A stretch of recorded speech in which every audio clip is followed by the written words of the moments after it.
السلام عليكم ورحمة الله تعالى وبركاته.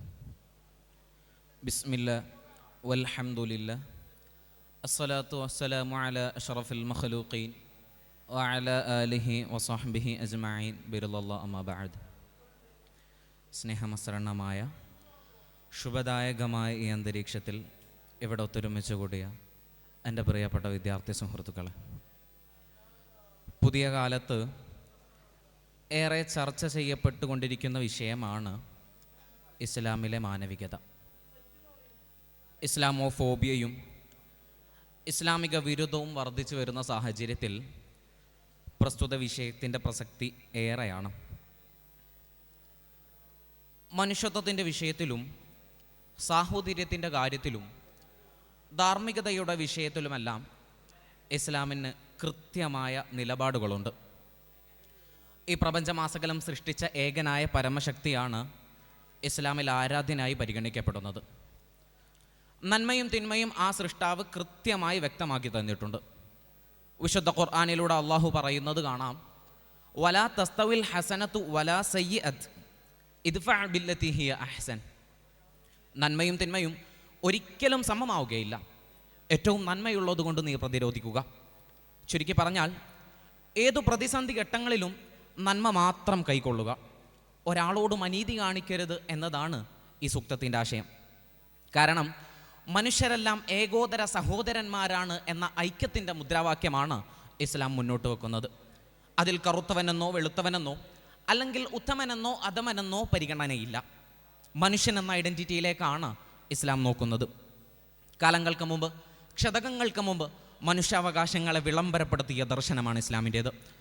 നൂറ്റാണ്ടുകളായി അധികാര കേന്ദ്രങ്ങളിൽ നിന്നും മാറ്റി നിർത്തപ്പെട്ട പതിതജന വിഭാഗങ്ങളെ അധികാര സോപനങ്ങളിലേക്ക് കൈപ്പിടിച്ചുയർത്തിയ ദർശനമാണ് ഇസ്ലാമിൻ്റേത്. പാർശ്വവൽക്കരിക്കപ്പെട്ട മനുഷ്യരുടെ വിമോചനത്തിന് വേണ്ടി നിലകൊണ്ട വിപ്ലവ ദർശനമാണ് ഇസ്ലാമിൻ്റേത്. കറുത്തവനായിട്ടും സയ്യിദുനാ ബിലാലിനെ മക്ക വിജയാനന്തരം കഅബാലയത്തിൻ്റെ ഉച്ചിയിൽ ഉയർത്തി നിർത്തിയത് ഈ ദർശനമാണ്. മോഷ്ടിച്ചത് സ്വന്തം മകൾ ഫാത്തിമയാണെങ്കിലും കൈ ഞാൻ വെട്ടുമെന്ന് പ്രവാചക തിരുമേനിയെ കൊണ്ട് വിളംബരപ്പെടുത്തിയത് ഈ ദർശനമാണ്. സമ്പന്നൻ്റെ സമ്പാദ്യത്തിൽ പാവപ്പെട്ടവൻ അവകാശമുണ്ടെന്ന് ലോകത്ത് ആദ്യം പറഞ്ഞ സിദ്ധാന്തം ഇസ്ലാമിൻ്റേതാണ്. തനിക്കിഷ്ടമുള്ളത് തൻ്റെ സഹോദരനും ഇഷ്ടപ്പെടുന്നത് വരെ വിശ്വാസം പൂർണ്ണമാവില്ലെന്ന് ഉറക്കെ പറഞ്ഞ ദർശനമാണിത്.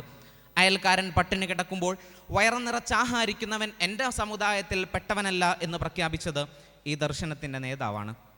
മാത്രവുമല്ല, വർണ്ണവിവേചനങ്ങൾക്കെതിരെ ശക്തമായി പ്രതിഷേധിച്ച ചരിത്രമാണ് ഇസ്ലാമിന് പറയാനുള്ളത്. നമ്മുടെ കേരളത്തിൽ ഒരു കാലത്ത് മനുഷ്യരുണ്ടായിരുന്നു? ഇല്ല. ഉണ്ടായിരുന്നത് പുലയനും ചെറുമനും, തൊട്ടുകൂടാത്തവനും തീണ്ടിക്കൂടാത്തവനും, ഒരു തെരുവിൽ നടക്കരുതാത്തവനും, ഒരു കുളത്തിൽ നിന്ന് കുളിക്കാനാവാത്തവനും, തല ഉയർത്തി നടക്കാനാവാത്തവനുമായിരുന്നു. അവകാശങ്ങൾ നിഷേധിക്കപ്പെട്ടവരായിരുന്നു അവർ, ചവിട്ടി മെതിക്കപ്പെട്ടവരായിരുന്നു അവർ. ഇവരെയെല്ലാം മനുഷ്യരാക്കി ഉയർത്തിക്കൊണ്ടുവന്നതും ആദരിച്ചതും ഇസ്ലാമായിരുന്നു. അവരുടെ ആത്മാഭിമാനത്തെ ഉണർത്തിയതും ഇസ്ലാമായിരുന്നു. കേരളത്തിൽ മാത്രമല്ല, ഇന്ത്യയിലും ലോകത്താകെയുള്ള ഇതേ മനുഷ്യരെ വിളിച്ചുകൊണ്ട് ഇസ്ലാം പറഞ്ഞു, നിങ്ങളെല്ലാം ഒരേ ആണിൽ നിന്നും പെണ്ണിൽ നിന്നും സൃഷ്ടിക്കപ്പെട്ടവരാണ്. ഗോത്രങ്ങളും വർഗങ്ങളും പരസ്പരം തിരിച്ചറിയാനാണ്. അറബിയും അനറബിയും തുല്യർ, വെളുത്തവനും കറുത്തവനും തുല്യർ. നിങ്ങളിൽ ബഹുമാനിതർ സൂക്ഷ്മ ജീവിതം നയിക്കുന്നവരാണ്. പരിഗണനയുടെ മാനദണ്ഡം നിറമല്ല, സമ്പത്തല്ല, അധികാരവുമല്ല, നിങ്ങളുടെ തഖ്വയും ദൈവഭയവും മാത്രമാകുന്നു എന്ന് വിളംബരപ്പെടുത്തിയ മറ്റൊരു ദർശനമുണ്ടോ ഇവിടെ?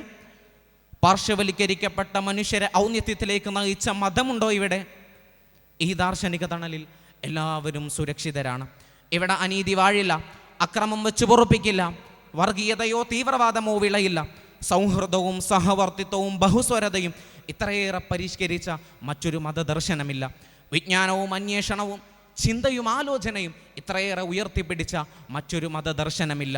കരയിലും കടലിലും ഭൂമിയിലും ആകാശത്തും കപ്പലിലും ഒട്ടകത്തിലും പാലിലും തേനിലും സൂര്യനിലും ചന്ദ്രനിലും മാറി മറിഞ്ഞു വരുന്ന രാപ്പകലുകളിലും മനുഷ്യർക്ക് പഠിക്കാൻ ഏറെയുണ്ടെന്ന് ആഹ്വാനം ചെയ്ത് വിജ്ഞാനത്തിൻ്റെയും ശാസ്ത്രത്തിൻ്റെയും വിശാലമായ വ്യതിയാനങ്ങൾ മനുഷ്യരാശിക്ക് മുമ്പിൽ തുറന്നു പിടിച്ചു ഇസ്ലാം. സഹോദരങ്ങളെ, നമുക്കിത് തന്നെ പറഞ്ഞവസാനിപ്പിക്കാം. ഇസ്ലാം മാനവരാശിയുടെ മതമാണ്. മനുഷ്യനെ പ്രമേയമാക്കിയ മതമാണ്. മനുഷ്യർക്കായി നിലകൊണ്ട് വിപ്ലവം തീർത്തത് ആ ദർശനമാണ്.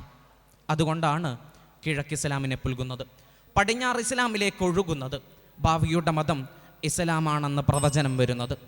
നമുക്ക് വീണ്ടും മനുഷ്യർക്കായി നിലകൊള്ളാനാകട്ടെ എന്ന് മാത്രം പ്രാർത്ഥിച്ചുകൊണ്ട് ഞാൻ എൻ്റെ വാക്കുകൾ ഉപസംഹരിക്കുന്നു.